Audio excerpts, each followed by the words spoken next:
새벽 5시 강원도 태백의 산골 마을에 첫 발구름 소리가 울려 퍼집니다. 낡은 한옥의 마루에서 미정이 눈을 뜹니다. 47의 나이에도 그녀의 손은 거칠고 단단합니다. 20회 넘게 이 땅을 일궈온 흔적이죠. 아버지, 일어나세요. 미정이 안방문을 살짝 열며 말합니다. 75의 최영수는 이미 눈을 뜨고 천장을 바라보고 있었습니다. 요즘 들어 밤잠을 설치는 일이 많아졌거든요. 미정아, 오늘도 고생이구나. 무슨 말씀을요? 제가 할 일을 하는 건데요.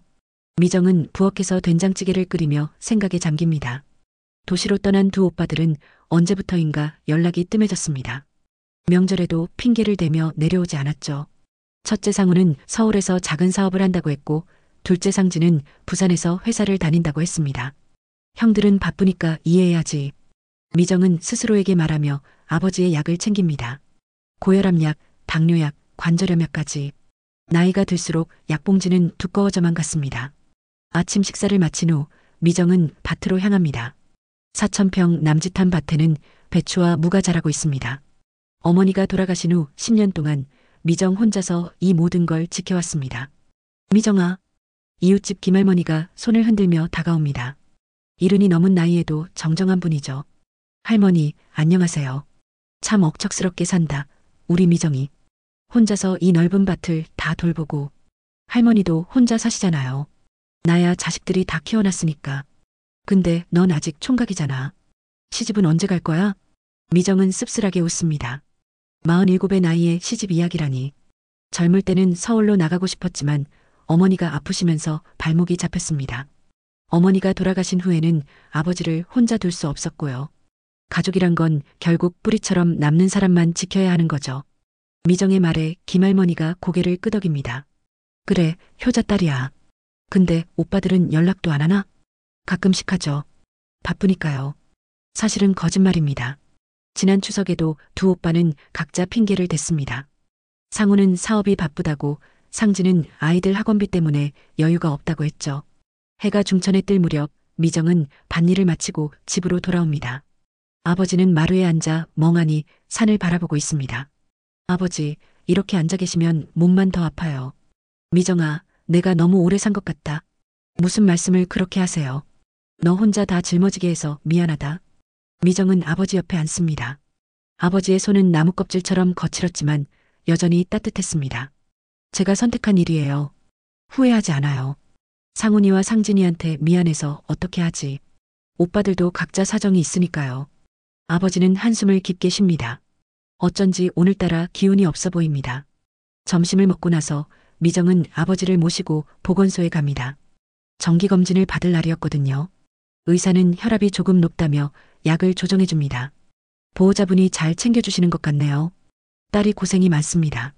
아버지가 미정을 바라보며 말합니다. 미정은 괜찮다는 듯 웃어 보입니다.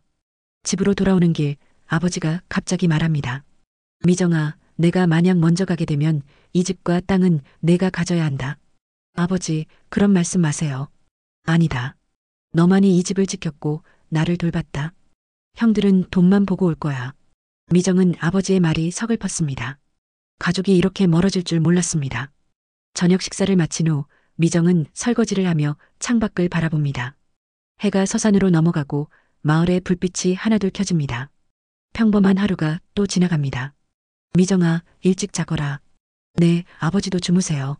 미정은 아버지 방에 이불을 덮어드리고 자신의 방으로 향합니다. 내일도 새벽부터 밭일을 해야 합니다. 하지만 그녀는 후회하지 않습니다. 이것이 자신이 선택한 삶이니까요. 그날 밤 아버지는 오랫동안 잠들지 못했습니다. 가슴 한편이 답답했거든요. 하지만 미정을 걱정시킬까봐 내색하지 않았습니다. 그로부터 사흘 후 미정은 새벽같이 일어나 아버지께 아침 인사를 드리러 갔습니다. 하지만 안방은 조용했습니다. 너무 조용했어요. 아버지? 미정이 문을 열자 최영수는 이불을 덮고 평온한 얼굴로 누워 있었습니다. 하지만 숨을 쉬지 않고 있었죠. 미정의 다리에 힘이 빠졌습니다. 아버지, 아버지. 미정의 울부짖는 소리가 새벽 공기를 갈랐습니다. 이웃집 김할머니가 달려왔고 곧 구급차가 도착했습니다. 하지만 이미 늦었습니다. 돌아가신 지 2시간쯤 된 것 같습니다. 고생 많이 하셨어요. 응급실 의사의 말에 미정은 주저앉고 말았습니다. 아버지는 아무런 고통 없이 잠결에 세상을 떠나셨습니다. 장례식장에서 미정은 혼자 모든 준비를 했습니다. 상훈과 상진에게는 연락을 했지만 당장 올 수 없다는 답변만 돌아왔습니다. 누나, 미안해. 부산에서 바로 출발할게. 상진의 목소리에는 당황스러움이 섞여 있었습니다. 형은 내일 새벽에 도착한다고 하네. 상훈은 사업상 급한 일이 있다며 하루 늦게 온다고 했습니다. 장례식 첫날 미정은 혼자서 조문객들을 맞았습니다. 마을 사람들이 하나둘 찾아와 위로의 말을 건넸습니다. 미정아, 혼자 고생 많았다. 아버지가 편안하게 가셨으니 다행이야. 조문객들은 모두 미정의 효심을 칭찬했습니다. 하지만 미정의 마음은 공허했습니다. 이튿날 오후 드디어 상훈과 상진이 도착했습니다. 10년 만에 보는 두 오빠는 많이 변해 있었습니다. 상훈은 살이 많이 쪘고 비싼 정장을 입고 있었습니다. 상진은 예전보다 말랐지만 역시 깔끔한 차림이었죠. 아버지. 상훈이 영정 앞에서 절을 올렸습니다. 하지만 그의 표정에는 슬픔보다는 다른 감정이 스쳐 지나갔습니다. 누나, 고생 많았어. 상진이 미정의 어깨를 토닥였습니다. 하지만 어색했습니다. 10년 동안 멀어진 사이는 쉽게 좁혀지지 않았어요. 저녁 무렵 조문객들이 늘어났습니다. 마을 이장님부터 보건소 직원들까지 찾아왔죠. 그런데 상훈과 상진의 태도가 이상했습니다. 안녕하세요. 저희가 고인의 아들들입니다. 상훈이 조문객들에게 인사하며 말했습니다. 이제 저희가 이 집 주인이죠. 앞으로 잘 부탁드립니다. 조문객들은 어리둥절한 표정을 지었습니다. 장례식장에서 할 말이 아니었거든요. 형, 그런 말은 나중에 해. 상진이 형을 제지했지만 상훈은 개의치 않았습니다. 뭐가 잘못됐어? 사실을 말한 건데. 미정은 두 오빠의 모습에 실망했습니다. 아버지의 장례식에서 재산 이야기를 하다니. 장례식 마지막 날 발인을 마치고 집으로 돌아왔습니다. 미정은 지쳐서 주저앉고 싶었지만 두 오빠가 거실에서 기다리고 있었습니다. 누나, 이제 중요한 이야기를 해야겠어. 상훈이 가방에서 서류 봉투를 꺼냈습니다. 이게 뭔데? 아버지의 유언장이야. 미정은 깜짝 놀랐습니다. 아버지가 유언장을 남기셨다는 이야기는 들어본 적이 없었거든요. 언제 쓰신 거야? 작년에 공증 받으신 거야. 우리가 서울 가서 같이 했어. 상훈이 유언장을 펼쳤습니다. 공증 도장이 선명하게 찍혀 있었습니다. 전 재산은 아들 둘에게 균등 분배한다. 상훈이 또박또박 읽어내려갔습니다. 미정은 귀를 의심했습니다. 그게 무슨 소리야? 누나도 들었잖아. 집과 땅, 모든 재산이 우리 둘 몫이라고. 상진이 미안한 듯 말했습니다. 하지만 누나가 아버지를 돌봤으니까 우리가 형편 봐서 얼마는 줄게. 상진의 말에 상훈이 비웃었습니다. 시골에서 농사 짓느라 돈 한 푼 못 벌었으니까 말이야. 그래도 혈육인데 굶어 죽게 하겠어? 미정은 말문이 막혔습니다. 20회 넘게 이 집을 지켜온 자신에게 이런 말을 하다니. 오빠들, 이건 아니잖아. 뭐가 아니야? 법적으로 공증받은 유언장이야. 상훈이 서류를 흔들며 말했습니다. 누나도 알잖아. 예전부터 아들이 집안을 이어받는 게 당연한 거였어. 그때 마을 사람들이 하나둘 찾아왔습니다. 부의금을 전하러 온 것이었죠. 이장님, 안녕하세요. 상훈이 번쩍 일어나 인사했습니다. 이제 저희 형제가 이 집을 맡게 됐습니다. 이장님은 당황스러운 표정을 지었습니다. 그게 무슨 말씀이세요? 미정이가 아버지를 모시고 살았는데 아버지께서 유언장을 남기셨거든요. 아들들에게 재산을 물려주신다고. 마을 사람들은 수군거리기 시작했습니다. 딸이랑만 산다더니 결국 아들은 따로 챙긴 거네. 역시 핏줄이 다르긴 다른 모양이야. 미정은 얼굴이 화끈거렸습니다. 마을 사람들 앞에서 이런 수치를 당하다니. 저녁이 되자 상훈과 상진은 서울과 부산으로 돌아간다고 했습니다. 누나, 이 집 정리하는 건 우리가 알아서 할게. 누나는 다른 곳 알아봐. 언제까지? 한 달 정도면 충분하지? 상훈의 말에 미정은 어이가 없었습니다. 평생 살아온 집에서 한 달 만에 나가라는 소리였거든요. 두 오빠가 떠난 후 미정은 혼자 남았습니다. 텅 빈 집에서 아버지의 흔적을 찾으며 울었습니다. 아버지, 정말 이런 유언장을 남기셨나요? 하지만 대답은 없었습니다. 미정은 이해할 수 없었습니다. 살아생전 자신에게 집과 땅을 물려주겠다던 아버지가 왜 이런 유언장을 남기셨을까요? 두 오빠가 떠난 후 일주일이 지났습니다. 미정은 매일 아버지 방을 정리하며 시간을 보냈습니다.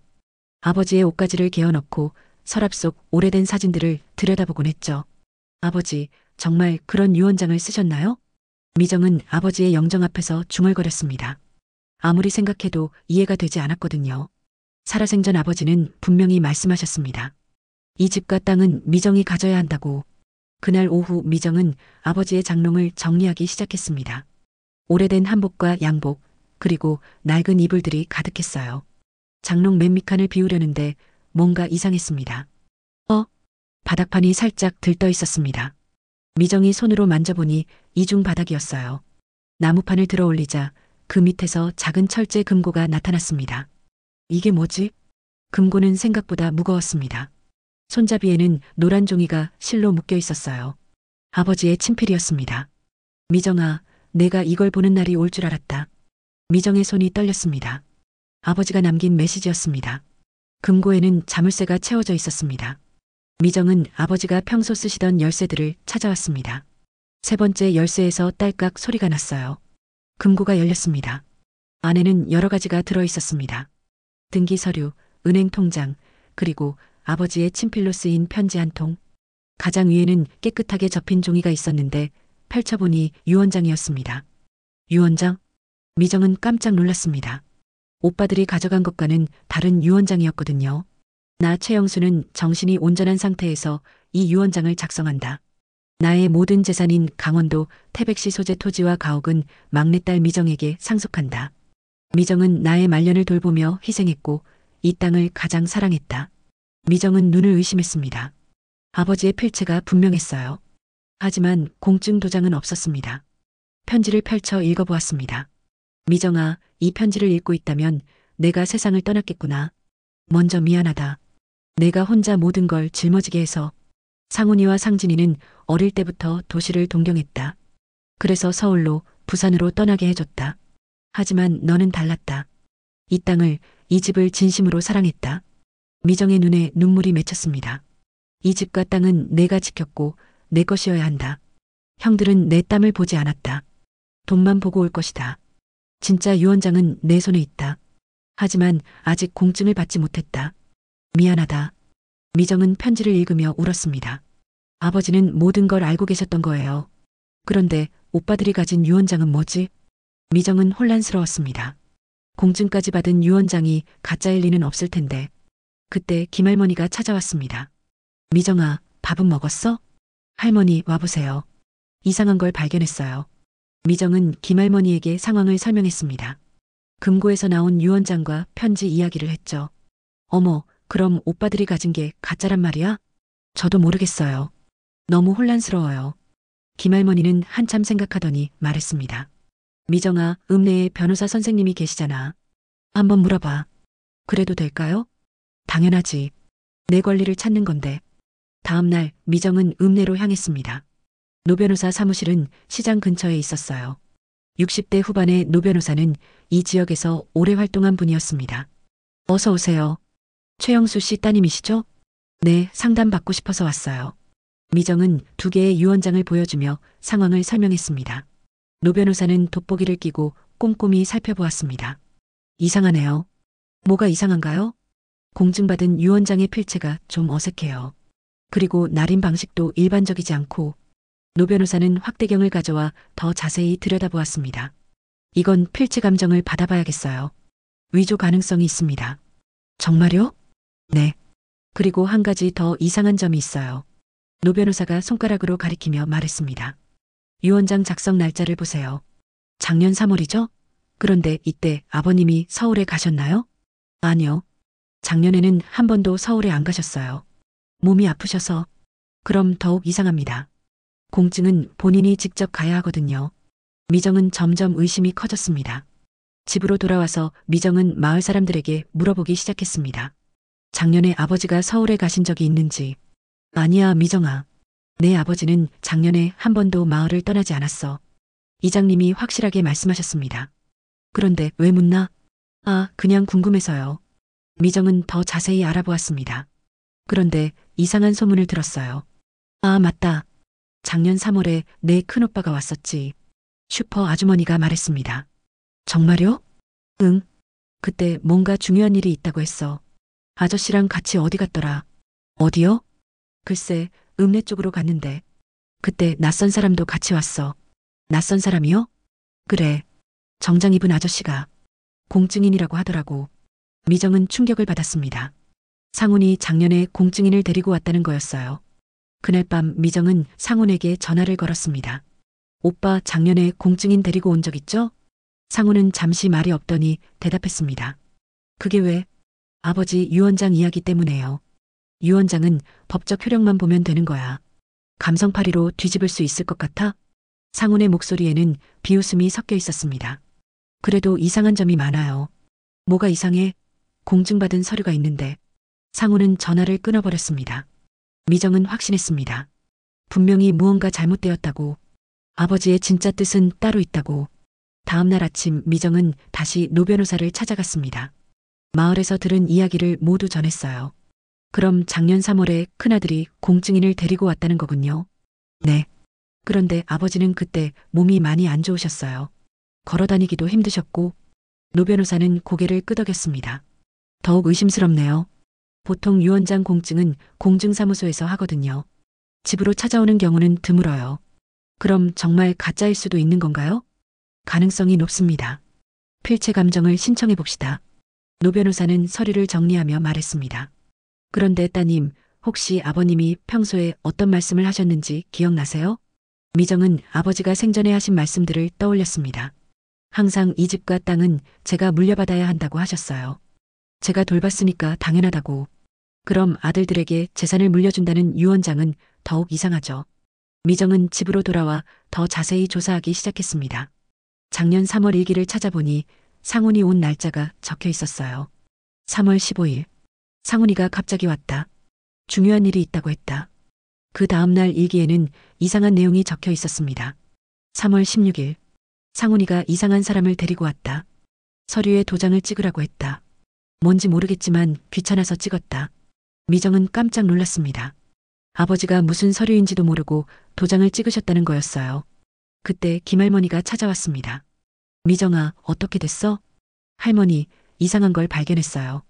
미정은 아버지의 일기를 보여주었습니다.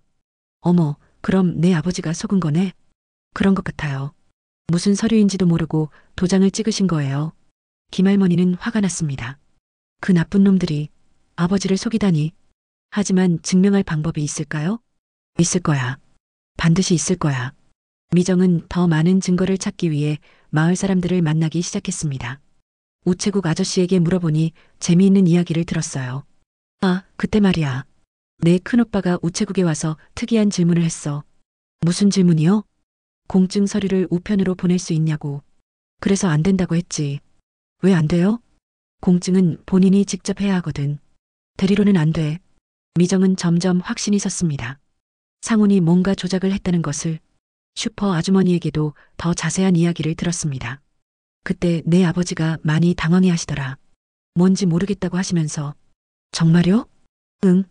그런데 내 큰오빠가 그냥 형식적인 거라고 하더라고. 서명만 하면 된다고. 그래서 아버지가 하셨나요? 어쩔 수 없이 하시는 것 같더라. 아들이 그러니까. 미정은 가슴이 아팠습니다. 아버지가 상훈을 믿고 속으신 거였어요. 그날 저녁 미정은 상진에게 전화를 걸었습니다. 둘째 오빠라도 사실을 알고 있을지 몰랐거든요. 오빠 작년에 큰오빠가 공증인 데리고 온 거 알아요? 상진은 잠시 말이 없었습니다. 그게 형이 처리한 일이야. 오빠는 몰랐어요? 솔직히 말하면 나도 이상하다고 생각했어. 상진의 목소리에는 불안함이 섞여 있었습니다. 뭐가 이상했는데요? 아버지가 그런 유언장을 쓰실 분이 아니잖아. 누나한테 미안해하시던 분인데. 그럼 왜 가만히 있었어요? 형이 모든 걸 알아서 한다고 했어. 나는 그냥 따라만 하라고. 미정은 실망했습니다. 상진도 결국 공범이었던 거예요. 오빠, 이건 잘못된 거예요. 미정아, 이미 공증받은 서류야. 어쩔 수 없어. 상진도 전화를 끊어버렸습니다. 미정은 혼자 남아 생각했습니다. 어떻게 해야 진실을 밝힐 수 있을까? 다음 날 노 변호사에게서 연락이 왔습니다. 따님, 필체 감정 결과가 나왔어요. 어떻게 나왔나요? 역시 의심스럽습니다. 공증 유언장의 서명이 평소 아버님 글씨와 다른 점이 많아요. 그럼 정말 가짜인가요? 가능성이 매우 높아요. 하지만 확실한 증거가 더 필요해요. 미정은 포기하지 않았습니다. 반드시 증거를 찾겠다고 다짐했어요. 그런데 그날 밤 예상치 못한 일이 일어났습니다. 상훈이 갑자기 집으로 찾아온 거예요. 누나, 집에 있어? 오빠? 왜 갑자기? 상훈은 뭔가 초조해 보였습니다. 혹시 집에서 이상한 거 찾았어? 무슨 말이야? 아무것도 없지? 아버지가 남긴 다른 서류 같은 거? 미정은 상훈의 태도가 수상하다고 생각했습니다. 분명히 무언가 숨기고 있었어요. 왜 그런 걸 묻는데? 그냥 혹시나 해서. 상훈은 집안을 둘러보며 뭔가를 찾는 듯 했습니다. 오빠 찾는 게 있으면 말해. 아니야. 그냥 아버지 방 정리는 잘 되고 있나 싶어서. 하지만 상훈의 눈빛은 불안해 보였습니다. 마치 뭔가 들킬까봐 걱정하는 것 같았어요. 상훈이 돌아간 후 미정은 확신했습니다. 분명히 상훈이 숨기는 게 있다고. 그리고 그것이 진실을 밝힐 열쇠일 거라고. 미정은 금고를 더 자세히 살펴보기로 했습니다. 혹시 놓친 게 있을지 모르니까요. 상훈이 떠난 후 미정은 다시 금고를 꺼내어 자세히 살펴보았습니다. 혹시 놓친 것이 있을까 하는 생각에서였어요. 서류들을 하나씩 다시 꺼내며 살펴보는데 금고 바닥에 작은 것이 끼어 있었습니다. 이게 뭐지? 손가락으로 꺼내보니 작은 USB였습니다. 엄지손가락만한 크기의 검은색 USB였어요. 미정은 가슴이 두근거렸습니다. 설마 이 안에. 미정은 서둘러 컴퓨터를 켰습니다. 몇 년 전 상진이 선물로 사준 노트북이었어요. USB를 꽂자 파일 하나가 나타났습니다. 동영상 파일이었죠. 아버지 마지막 말씀. 파일 이름을 보고 미정은 손이 떨렸습니다. 파일을 클릭하자 아버지의 모습이 화면에 나타났습니다. 미정아, 이 영상을 보고 있다면 내가 세상을 떠났겠구나. 아버지는 카메라를 정면으로 바라보며 또렷하게 말씀하고 계셨습니다. 몇 달 전에 찍은 것 같았어요. 먼저 미안하다. 내가 평생 고생만 하게 해서. 상훈이와 상진이는 어릴 때부터 서울과 부산을 동경했다. 그래서 공부도 시켜주고 도시로 보내줬다. 아버지의 목소리는 차분했지만 슬픔이 배어 있었습니다. 하지만 너는 달랐다. 이 땅을, 이 집을 진심으로 사랑했다. 어머니가 아플 때도 내가 늙어갈 때도 떠나지 않고 지켜줬다. 미정은 눈물이 났습니다. 아버지가 자신의 마음을 알아주셨다는 것이 고마웠어요. 상우리가 작년에 와서 이상한 제안을 했다. 유언장을 쓰라고 하더구나. 아들들에게 재산을 물려주는 것이 당연하다면서. 아버지는 잠시 말을 멈추고 한숨을 쉬셨습니다. 나는 거절했다. 이 집과 땅은 내가 지켰으니 내 것이라고 했다. 그런데 상훈이가 화를 내더구나. 법적으로 아들이 상속받는 게 맞다고. 미정은 상훈의 모습이 떠올랐습니다. 역시 그랬구나 싶었어요. 그래서 나는 이 영상을 남긴다. 상훈아, 상진아, 너희가 혹시 이것을 본다면 잘 들어라.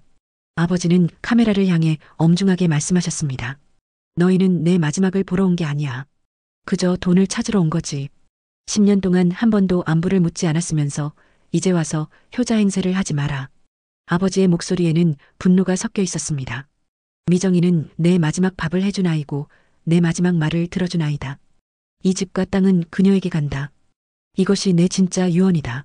아버지는 잠시 눈을 감으셨다가 다시 말씀하셨습니다. 상훈아, 내가 가져온 그 서류는 가짜다. 나는 그런 유언장을 쓴 적이 없다. 내가 무슨 짓을 했는지 다 안다. 미정은 깜짝 놀랐습니다. 아버지가 모든 걸 알고 계셨던 거예요. 그날 내가 데려온 사람은 진짜 공증인이 아니었다. 내가 나중에 확인해 봤더니 가짜 신분증을 쓴 사기꾼이더구나. 뭐라고? 미정은 소리를 질렀습니다. 상훈이 가짜 공증인까지 동원했다는 거였어요. 미정아, 이 영상과 내가 써둔 진짜 유언장으로 내 권리를 찾아라. 상훈이가 만든 가짜 서류에 속지 마라. 아버지는 마지막으로 미정을 바라보며 말씀하셨습니다. 내 딸아, 고생 많았다. 이제는 당당하게 내 것을 찾아라. 아버지가 항상 내 편이다. 영상이 끝났습니다. 미정은 한참 동안 울었습니다. 아버지가 모든 걸 알고 계셨고 자신을 위해 이런 증거까지 남겨주셨다는 것이 고마우면서도 슬펐어요. 다음 날 아침 미정은 서둘러 노 변호사를 찾아갔습니다. 선생님, 결정적인 증거를 찾았어요. 미정은 USB를 꺼내며 말했습니다. 이게 뭔가요? 아버지가 직접 찍으신 영상이에요. 모든 진실이 담겨 있어요. 노 변호사는 영상을 보고 나서 깜짝 놀랐습니다. 이거라면 승소할 수 있어요. 명백한 증거잖아요. 정말요? 네. 고인의 육성 증언이니까 법정에서 중요한 증거가 됩니다. 노 변호사는 흥분하며 말했습니다. 그리고 가짜 공증인 이야기도 중요해요. 이건 사기죄에 해당합니다. 그럼 형사 고발도 할 수 있나요? 물론이죠. 유언장 위조, 사기, 공무집행 방해까지 여러 죄목이 가능해요. 미정은 마음이 복잡했습니다. 오빠를 고발한다는 게 쉽지 않았거든요. 하지만 일단 민사소송부터 시작해 봅시다. 유산상속 무효소송을 걸어야죠. 네, 그렇게 해주세요. 그날 오후 미정은 상진에게 전화를 걸었습니다. 오빠, 중요한 이야기가 있어요. 뭔데? 아버지가 영상을 남기셨어요. 모든 진실이 담긴. 상진은 한참 말이 없었습니다. 무슨 영상? 오빠들이 한 일 전부요. 가짜 공증인 이야기까지. 미정아, 그건. 상진의 목소리가 떨렸습니다. 오빠, 아직 늦지 않았어요. 진실을 말해주세요.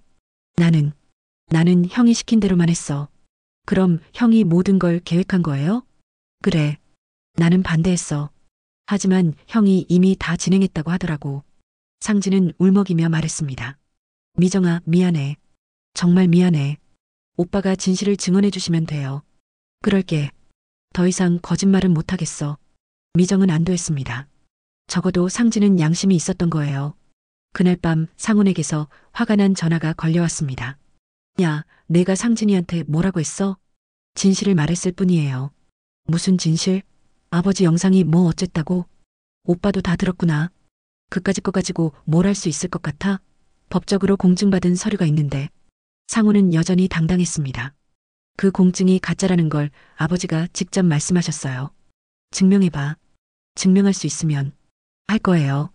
법정에서 모든 걸 밝혀낼 거예요. 미정은 더 이상 물러서지 않았습니다. 아버지의 진짜 뜻을 지키기 위해서라도. 한 달 후 드디어 법원에서 첫 번째 심리가 열렸습니다. 미정은 노 변호사와 함께 법정에 들어섰어요. 맞은편에는 상훈과 그의 변호사가 앉아 있었습니다. 상진의 모습은 보이지 않았어요. 상진 오빠는 안 왔네요. 아마 마음이 복잡할 거예요. 증인으로 나와야 하니까. 노 변호사가 조용히 말했습니다. 재판장이 입장하고 심리가 시작되었습니다. 원고 측에서 주장하는 바를 말씀해 주십시오. 노 변호사가 일어서서 말했습니다. 재판장님, 피고들이 제출한 유언장은 위조된 것입니다. 고인이 직접 남긴 영상과 친필 유언장이 진짜 유언입니다. 상훈의 변호사가 반박했습니다. 공증받은 유언장보다 확실한 증거가 어디 있습니까? 영상이나 공증되지 않은 편지는 법적 효력이 약합니다. 재판장은 증거들을 검토한 후 말했습니다. 필체 감정 결과부터 확인해 보겠습니다. 법원에서 의뢰한 필체 감정 전문가가 증언대에 섰습니다. 피고 측이 제출한 유언장의 서명을 분석한 결과 고인의 평상시 필체와 상당한 차이를 보입니다. 전문가는 확대된 사진을 가리키며 설명했습니다. 특히 치읓과 오의 획순서가 다르고 압력의 세기도 일정하지 않습니다.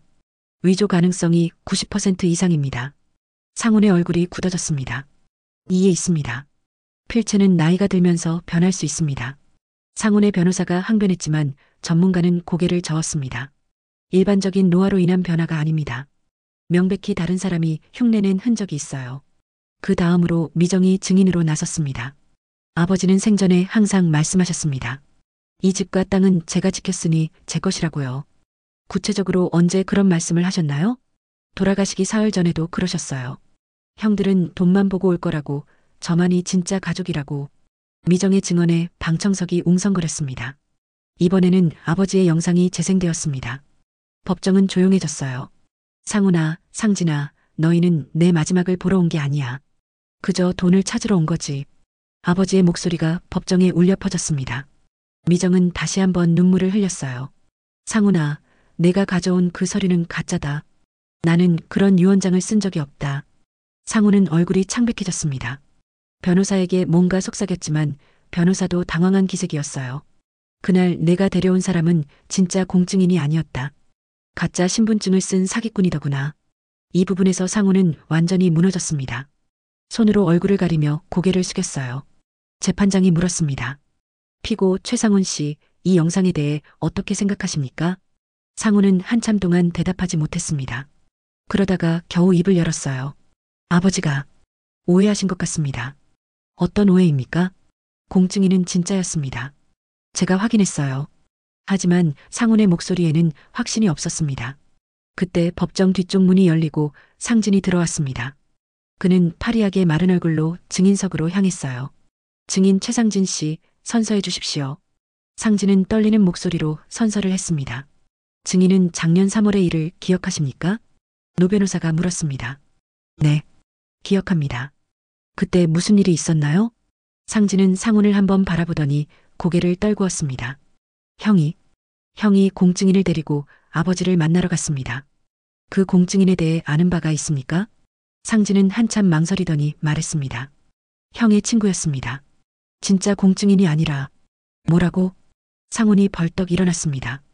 야, 너 지금 뭔 소리를 하는 거야? 재판장이 상훈을 제지했습니다. 피고는 자리에 앉으십시오. 증인은 계속 증언해 주세요. 상진은 눈물을 흘리며 말했습니다. 형이 시켰습니다. 아버지를 속여서라도 유언장을 받아내야 한다고. 저는 반대했지만 이미 모든 게 진행된 후였어요. 구체적으로 어떤 방법을 썼나요? 가짜 공증인이 와서 아버지께 서류에 서명하라고 했어요. 아버지는 뭔지 모르고 서명하셨고요. 상진의 증언에 법정이 술렁였습니다. 그리고 나중에 형이 그 서류를 조작해서 유언장으로 만들었습니다. 이에 있습니다. 상훈의 변호사가 소리쳤지만 이미 늦었습니다. 상진은 계속해서 말했습니다. 저는 죄책감 때문에 잠을 못 잤어요. 아버지를 속인 게 너무 미안해서. 왜 지금까지 말하지 않았습니까? 형이 무섭기도 했고 가족이 망가질까 봐서요. 하지만 더 이상은 안 되겠어요. 상진은 미정을 바라보며 말했습니다. 누나, 정말 미안해요. 제가 용기가 없었어요. 상훈은 완전히 절망한 표정이었습니다. 동생의 배신으로 모든 것이 무너졌어요. 재판장님, 잠시 휴정을 요청합니다. 상훈의 변호사가 말했습니다. 10분 후 재판이 재개되었습니다. 상훈의 변호사가 일어서서 말했습니다. 피고 측에서 합의를 원합니다. 합의라고요? 미정이 놀라서 물었습니다. 노 변호사가 상황을 설명했습니다. 상대방이 잘못을 인정하고 재산을 돌려주겠다는 뜻입니다. 상훈은 고개를 숙인 채 말했습니다. 누나, 미안합니다. 제가 잘못했어요. 하지만 미정은 쉽게 용서할 수 없었습니다. 오빠 아버지를 속이고 저를 속였잖아요. 정말 미안해요. 사업이 어려워서 정말 한순간의 실수였어요. 상훈은 눈물을 흘리며 빌었지만 미정의 마음은 이미 돌아서 있었습니다. 재판장이 말했습니다. 피고 측의 합의 제안을 원고 측에서 검토해 보시기 바랍니다. 다음 주에 최종 판결을 내리겠습니다. 법정을 나서며 상진이 미정에게 다가왔습니다. 누나, 정말 죄송해요. 제가 증언할 수 있어서 다행이에요. 오빠도 힘들었을 거예요. 미정은 상진의 손을 잡았습니다. 적어도 상진은 양심을 지켰으니까요. 하지만 상훈과는 끝까지 눈을 마주치지 않았습니다. 용서는 아직 이른 것 같았어요. 일주일 후 최종 판결을 위한 재판이 열렸습니다. 미정은 검은색 정장을 입고 법정에 섰어요. 마음은 떨렸지만 표정은 차분했습니다. 오늘이면 모든 것이 끝날 테니까요. 재판장이 입장했고 방청석에는 마을 사람들이 가득 앉아 있었습니다. 김할머니, 이장님, 슈퍼 아주머니까지 모두 미정을 응원하러 왔어요. 피고 측에서 합의안을 제출했다고 들었습니다. 재판장이 노 변호사를 바라보며 말했습니다. 네, 하지만 원고 측에서는 합의를 거부합니다. 이유가 무엇입니까? 미정이 일어서서 말했습니다. 재판장님, 저는 돈을 원하는 게 아닙니다. 아버지의 진짜 뜻을 지키고 싶을 뿐이에요. 구체적으로 설명해 주십시오. 아버지는 평생 이 땅을 사랑하셨어요. 그리고 그 땅을 지킨 사람에게 물려주고 싶어 하셨습니다. 단순히 혈연이라는 이유가 아니라요. 미정의 목소리는 떨렸지만 뚜렷했습니다. 상훈은 고개를 숙인 채 아무 말도 하지 않았어요. 상진은 미정을 바라보며 고개를 끄덕였습니다. 재판장이 서류를 정리하며 말했습니다. 그럼 판결을 선고하겠습니다. 법정이 조용해졌습니다. 미정은 손을 꽉 쥐었어요. 먼저 피고들이 제출한 유언장에 대해 판단하겠습니다. 재판장은 안경을 고쳐 쓰고 판결문을 읽기 시작했습니다. 법원은 전문가의 필체 감정 결과와 증인 최상진의 증언을 종합적으로 검토한 결과 피고 최상훈이 제출한 공증 유언장이 위조되었음을 인정합니다. 와, 방청석에서 탄성이 터져나왔습니다. 특히 고인 최영수 씨가 직접 촬영한 영상에서 해당 유언장이 가짜라고 명시적으로 언급한 점을 중요하게 봅니다. 상훈의 얼굴이 새하얗게 질렸습니다. 따라서 법원은 피고들이 제출한 유언장의 효력을 무효로 선언합니다. 무효라고요? 상훈이 벌떡 일어났지만 변호사가 말렸습니다. 이어서 원고가 제출한 고인의 친필 유언장과 영상 증언에 대해 판단하겠습니다. 재판장은 계속해서 읽었습니다. 고인이 남긴 영상은 법적으로 유효한 유언의 성격을 갖습니다. 특히 고인의 정신 상태가 온전했고 자유의사에 의해 작성되었음이 확인됩니다. 미정은 가슴이 두근거렸습니다. 또한 고인의 친필 유언장은 비록 공증을 받지 않았으나 영상과 함께 고인의 진정한 의사를 나타내는 증거로 인정됩니다. 그럼 따라서 법원은 고인 최영수의 모든 재산인 강원도 태백시 소재 토지 4,000평과 가옥을 원고 최미정에게 상속한다고 판결합니다. 판결. 재판장의 망치 소리가 법정에 울려 퍼졌습니다. 미정은 잠시 멍했습니다. 정말로 이겼다는 것이 믿어지지 않았어요. 누나. 상진이 달려와서 미정을 안았습니다. 정말 다행이야. 누나가 이긴 거야. 방청석의 마을 사람들도 박수를 쳤습니다. 미정이 잘했어. 당연한 결과야. 하지만 상우는 자리에서 일어나지 못했습니다. 완전히 무너진 모습이었어요. 법정 밖으로 나온 후 노 변호사가 미정을 축하했습니다. 따님, 정말 수고 많으셨어요. 아버님도 하늘에서 기뻐하고 계실 거예요. 고맙습니다. 선생님 덕분이에요. 그때 상훈이 터덜터덜 걸어 나왔습니다. 얼굴은 창백했고 눈은 충혈되어 있었어요. 누나. 상훈이 미정에게 다가왔습니다. 오빠. 미정은 차가운 시선으로 상훈을 바라봤습니다. 정말 미안해. 내가 정말 잘못했어. 상훈은 무릎을 꿇고 빌었습니다. 사업이 망해서 정신이 없었어. 그래도 이런 짓을 할 수는 없었는데. 오빠 일어나세요. 미정은 차분하게 말했습니다. 저는 오빠를 원망하지 않아요. 하지만 용서하지도 않을 거예요. 누나. 아버지를 속이고 저를 속이고 심지어 상진 오빠까지 이용했잖아요. 미정의 목소리에는 실망감이 배어 있었습니다. 앞으로 이 집에 오지 마세요. 오빠에게는 더 이상 가족이 아니에요. 상우는 울먹이며 말했습니다. 누나, 제발 한 번만 용서해줘. 용서는 아버지께 구하세요. 미정은 등을 돌리고 상진의 팔을 잡았습니다. 상진 오빠, 집에 가요. 상진은 형을 한번 돌아보더니 미정과 함께 걸었습니다. 뒤에서 상훈의 울음소리가 들렸지만 미정은 돌아보지 않았어요. 법정 계단에서 상훈은 혼자 남았습니다. 지나가는 사람들이 수군거렸어요. 저 사람이 아버지 유언장 조작한 사람이구나. 참 나쁜 놈이네. 상훈은 얼굴을 가리고 울었습니다. 모든 것을 잃었어요. 재산도 가족도 명예도. 한편 미정과 상진은 차를 타고 집으로 향했습니다. 누나, 형한테 너무 차갑게 한 거 아니야? 오빠는 착해요. 하지만 어떤 잘못은 용서받을 수 없어요. 그래도 형이야. 혈연이라고 해서 모든 게 용서되는 건 아니에요. 미정은 창밖을 바라보며 말했습니다. 아버지가 영상에서 말씀하셨잖아요. 진짜 가족은 끝까지 함께하는 사람이라고. 상진은 고개를 끄덕였습니다. 누나 말이 맞아. 나도 반성하고 있어. 상진 오빠는 달라요. 마지막에 진실을 말해줬잖아요. 그래도 늦었어. 늦어도 한 거예요. 그것만으로도 고마워요. 집에 도착했을 때 해가 지고 있었습니다. 미정은 아버지의 영정 앞에 무릎을 꿇었어요. 아버지, 이겼어요. 오빠들한테 당하지 않았어요. 미정은 눈물을 흘리며 절을 올렸습니다. 이제 이 집과 땅을 잘 지킬게요. 아버지가 사랑하신 것처럼. 상진도 옆에서 절을 올렸습니다. 아버지, 늦었지만 잘못했다고 인정할게요. 앞으로는 누나를 도울게요. 그날 밤 마을 사람들이 하나둘 축하하러 왔습니다. 미정아, 정말 잘했다. 당연한 결과야. 내가 지킨 땅이니까. 미정은 마을 사람들과 함께 소주 한 잔을 기울였습니다. 오랜만에 마음이 편했어요. 판결이 난 지 석 달이 흘렀습니다. 가을이 깊어가는 강원도 태백의 산골 마을에는 풍성한 수확의 계절이 찾아왔어요. 미정은 새벽부터 밭에 나가 배추와 물을 수확했습니다. 올해 농사는 유난히 잘 되었어요. 미정아, 혼자 하지 말고 우리도 도와줄게. 김할머니가 여러 아주머니들과 함께 밭으로 나왔습니다. 판결 이후 마을 사람들은 미정을 더욱 아껴주었어요.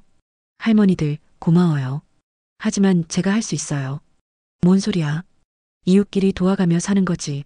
이장님도 트랙터를 몰고 와서 도와주었습니다. 마을 전체가 미정의 편이었어요.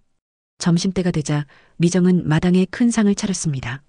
된장찌개와 김치, 그리고 새로 수확한 배추로 만든 겉절이까지. 마을 사람들이 둘러앉아 함께 식사를 했어요. 미정아, 앞으로 어떻게 할 생각이야? 이장님이 물었습니다. 계속 농사 지을 거예요. 아버지가 사랑하셨던 이 땅에서 혼자 하기엔 너무 벅찰 텐데. 괜찮아요. 상진 오빠가 가끔 도와주러 와요. 실제로 상진은 부산에서 주말마다 올라와 미정을 도왔습니다. 진심으로 반성하고 있었거든요. 그래도 이 넓은 땅을 혼자 관리하기는 어려울 거야. 슈퍼 아주머니가 걱정스럽게 말했습니다. 그때 미정이 환하게 웃으며 말했습니다. 사실 좋은 계획이 있어요. 무슨 계획? 이 집을 마을 사람들과 함께 쓰고 싶어요. 사람들은 무슨 말인지 이해하지 못했어요. 부엌은 공동 부엌으로, 큰 방은 마을 도서관으로 만들면 어떨까요? 도서관이라고? 네. 아이들이 공부할 수 있고 어르신들도 신문이나 책을 보실 수 있게요. 미정의 제안에 사람들은 눈을 반짝였습니다. 그리고 밭도 일부는 공동 텃밭으로 만들어서 함께 농사지어요. 정말 좋은 생각이다. 이장님이 무릎을 쳤습니다. 우리 마을에 그런 공간이 있다면 정말 좋겠어. 하지만 돈이 많이 들 텐데. 김할머니가 걱정했습니다. 걱정 마세요. 아버지가 남겨주신 땅이 넓으니까 일부는 팔아서 개조 비용으로 쓸 거예요. 미정은 이미 다 계획해 두었어요. 그럼 너는 어디서 살 거야?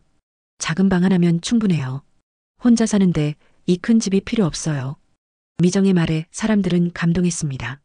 자신만 생각할 법한데 마을을 위해 집을 내어준다는 거였어요. 그날 오후 상진이 부산에서 올라왔습니다. 요즘은 매주 빠짐없이 왔어요. 누나, 오늘도 마을 사람들이 많이 왔네.